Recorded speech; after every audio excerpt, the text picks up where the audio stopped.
Hello everyone, it's Shelby here. Welcome back to A Little Literary Love. I'm glad you are with me today because we're doing one of my favorite videos that I do now, which is my anticipated releases for the coming month. So we're going to be talking about new books that are coming out in August. And I love making these videos because new books just really excite me. Like, I'm so excited for all of these books that are coming out.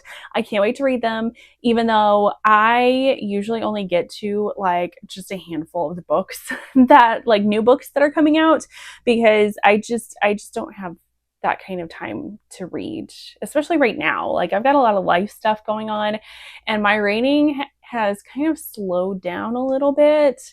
But I'm still super excited about all of these. So before we get into talking about all the new books that are coming out, please make sure if you like this video that you are hitting that thumbs up button and also subscribing if you haven't already. I post videos every Thursday and Sunday, so you can hit that notification bell, be notified whenever I post those new videos. And for all of you that have subscribed, thank you so much for being here and joining in this bookish fun that we have. Yes, so I have quite a lot of books that I'm interested in that are coming out in August. Now, I preface this by saying that this is not an all-inclusive list.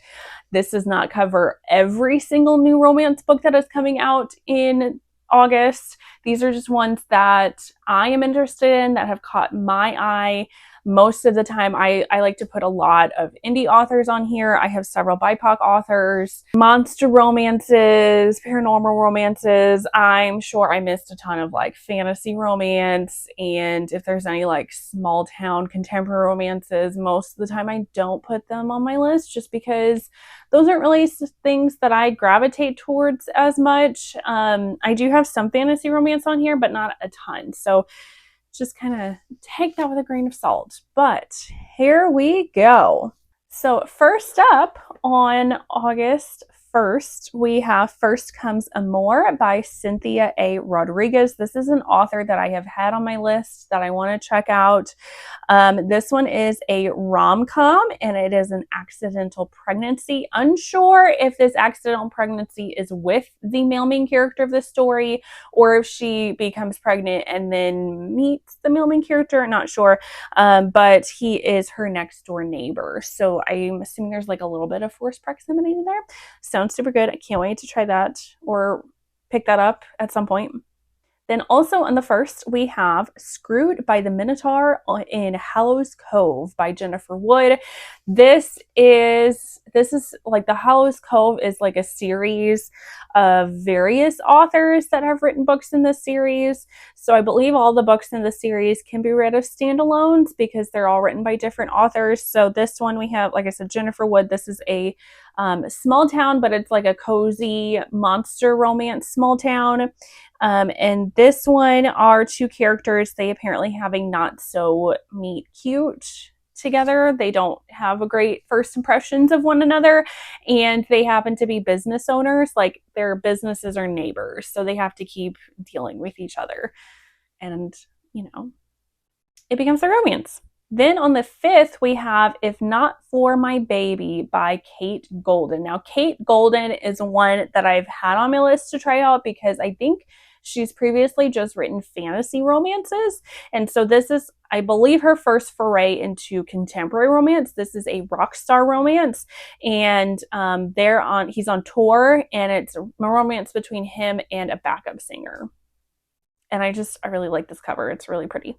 Then also on the 5th, we have Well, Actually by Maisie Eddings. This one is a second chance romance between, it's Black Cat, Golden Retriever. Both of them are, I think they run podcasts, or they're talk show hosts. And I guess she was like, didn't have a great impression of him when they dated. I think they dated like when they were in high school. And so he is trying to make that up to her and prove that he is a better guy now. And he has some sort of like program about talking about like toxic masculinity, I believe. So they go on dates together to make up for his previous bad behavior. So this is an author that I have not tried before, but my best friend loves this author and says that she writes, has a lot of good mental health representation in her books. So I need to check something from this author out, and this one's coming out. Then also on the 5th, we have Learn My Lesson by Katie Robert. Now, this is not a new release. It is a new to traditionally published. This is previously indie published. So this whole series got picked up with Katie Roberts' publisher. This was actually one of my first dives into Katie Roberts and reading some of her stories. So this one is the second book of the Wicked Villain series, which is a series of the Disney villains and them getting their HEAs. So this one is Polly. It is a romance between Hades, Meg, and Hercules, and it's really steamy. And they, Hades and Meg own a sex club together. So there's lots of kink in here, lots of steam. It's a fun time. And on the 8th, we have A Wreck You Make Me by Saffron A. Kent. This is apparently the third book of a series. I'm very behind on reading Saffron A. Kent. I have read several of her books and really enjoyed them. And then I don't know, I just fell super behind. So I can't remember if this is a spin-off of another series of hers, but I need to catch up. But this one is a romance. It is a best friend's brother romance, and something happens, and so now he's wanting revenge on her. So it's dubbed as a bully romance. So I'm hesitant on this one because I just really can't do bully romances anymore. Now, sometimes when a book is labeled as a bully romance, it's more, I don't know that I would necessarily call it bullying per se. There are some bully romances that they take it way, way, way too far, and it's too much. So that's why I'm just kind of I'm hesitant with this one. And I want to read the Briar books before this. But if you're interested, that's coming out. Also on the 8th, we have Maneater by Morgan Elizabeth. I do already have the arc of this one. I'm super excited for this. This one is Grumpy Sunshine, which of course it is. I don't know that I read a single Morgan Elizabeth book that did not have Grumpy Sunshine in it, but I eat it up. I love it. She is trying to solve a mystery, and I think he's working with her because it says it's also a workplace romance. And then I also saw something about that the series is supposed to be like Charlie's Angels.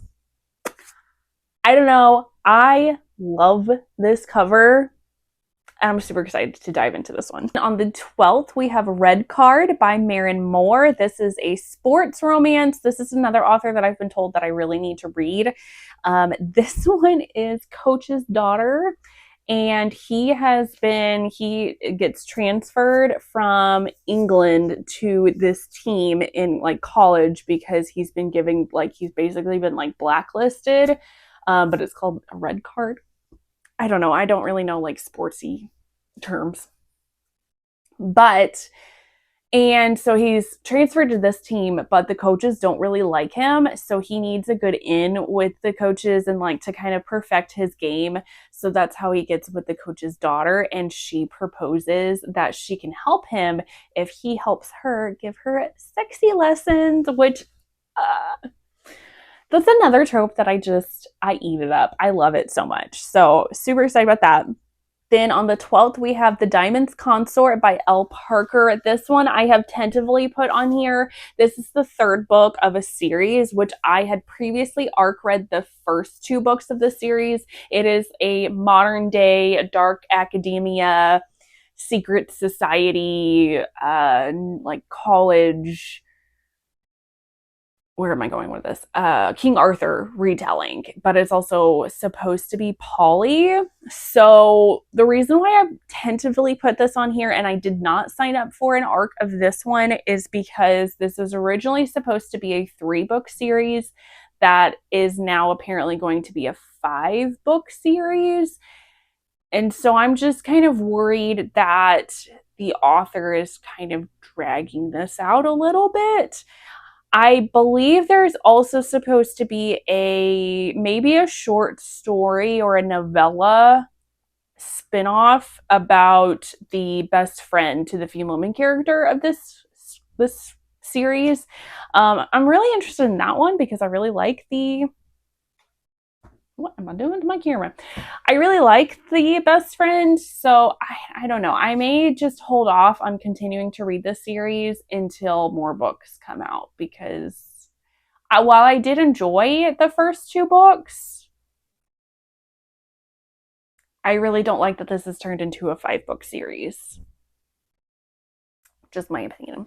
Then on the 19th, we have Endless Anger by Sav R. Miller. This is the first book of a series, but then I read, because like the cover of this sounded so good, and I read a blurb of this, and I was like, oh man, I really need to pick this up. But then I heard that it is the spinoff of a prior series from hers that was like super popular, and I haven't read any of those books, so I'm like, dang it, I'm gonna have to go back and read those books. But this one is a gothic college romance. It is friends to lovers. Our two characters are like best friends. It sounds like, is more of a troublemaker, but he just kind of follows her around. Wherever she goes, he goes. And there's also like some secret society stuff going on in this one. I don't know. I like this cover.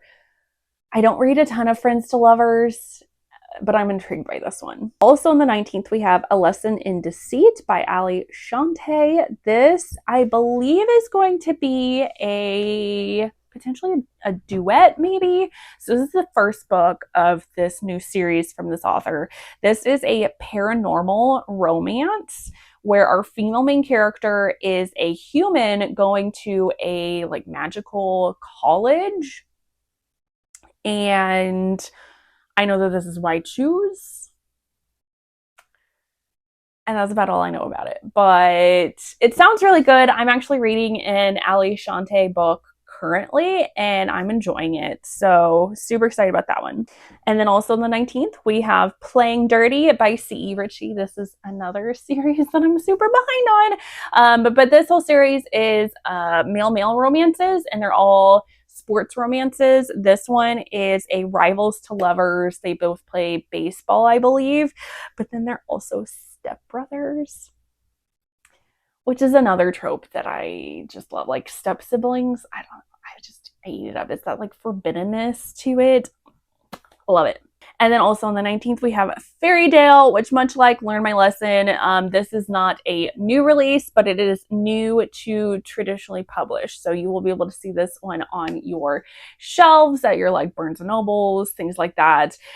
This is by Veronica Lancet. This is a standalone fantasy romance. This is one of my favorite books of all time. It is very long. It's like 800 pages. It is thick, but it's so good. I loved it. Like, it's hard to explain what it's about, but basically, we have our female main character, and she finds out that like she's orphaned, but then as an adult, she finds out who her biological parents were because her father has died and left something in his will to her.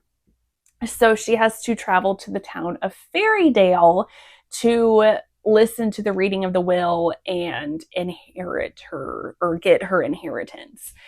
And there's a lot, she just kind of becomes entangled into the strangeness and magicalness of this town. And it is labeled as a love triangle. And I'm trying not to give anything away, but like, it's not. It'll make more sense. Like, people that don't like love triangles, you will still like this because it doesn't necessarily end up being a love triangle. I don't know what kind of face I was making, but this is just. There's dual timelines going on in this. There's magic, there's mystery, and this is just a truly like epic romance. If you're the kind of person that loves an epic romance, a romance that spans across time, you will like this.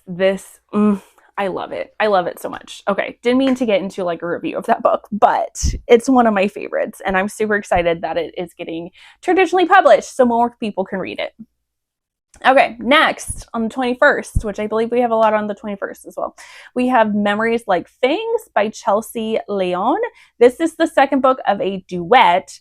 This is sapphic paranormal romance. And in the first book, one of our main female characters, her mother is murdered, and then years later there's a mysterious tattoo shows up on her back, and she kind of discovers that there's some secrets that her mother had and maybe some like magicalness.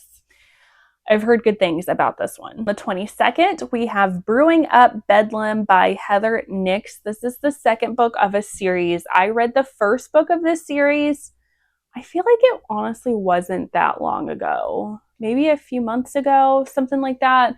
So this follows a different couple. It is sapphic. It is a paranormal fantasy romance. And I believe both of these two characters are businesswomen and they're neighbors. I think their businesses are neighbors. And one of the businesses is being threatened. And so she enlists the help of the other businesswoman to like help her, I believe, and then it becomes their romance, if I'm understanding the blurb correctly with this one. Then on the 24th, we have Failing by S.E. Wendell. This is the fourth book of her Monstrous World series. This one is a romance between an orc chieftain and a half-fae who teams up with the orc to try to seek revenge against, I think, her fae heritage, like the fae realm, because they were like not great to her parents, I believe, or like killed her parents, something along those lines.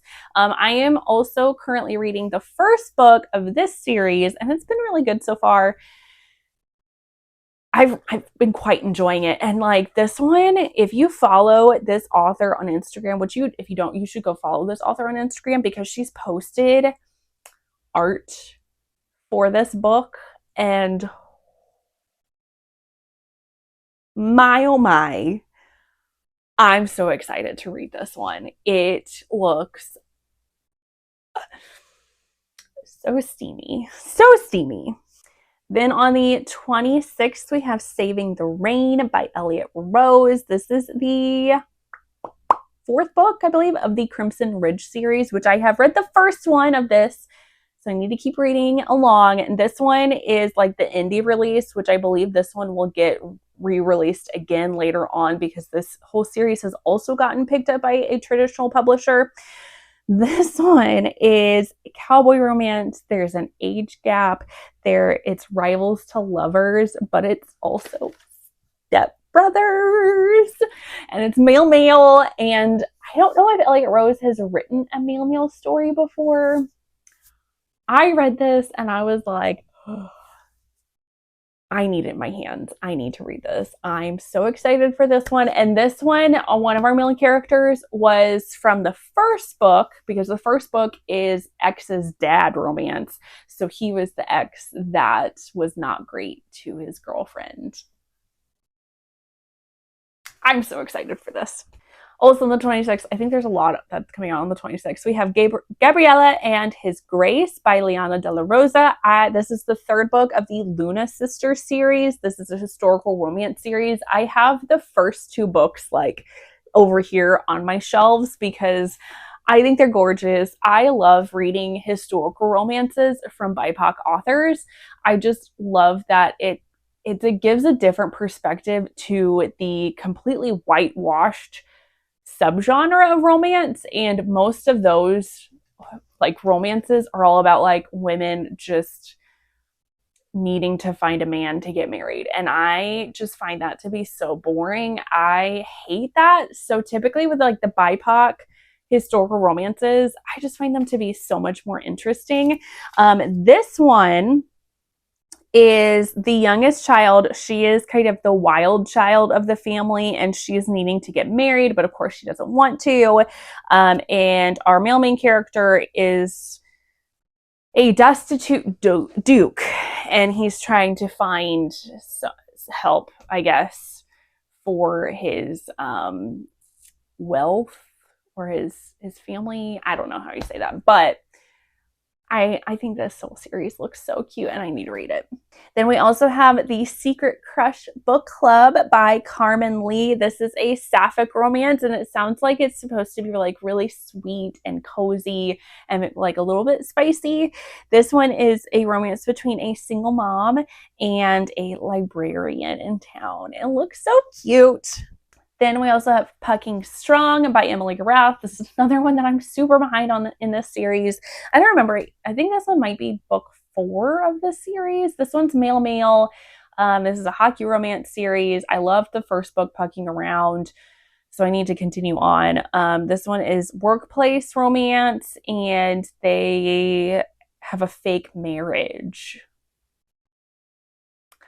I think it sounds good. I can't wait to read it.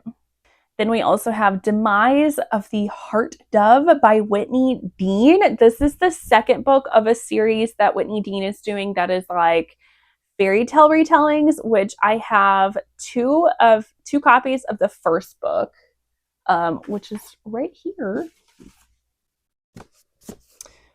The first book is a Cinderella retelling, and the second book that is coming out is supposed to be a Sleeping Beauty retelling. So I'm very intrigued. I don't know anything else about what this is about because there's like the blurb that's on Amazon just has like 3 lines and it doesn't really tell me anything. Then on last day to talk about, on the 28th, we have 2 books. We have Lucky Shot by Rebecca Genshak, which again is another author that I've been told that I need to read, and I'm so behind. I have still not have picked her up.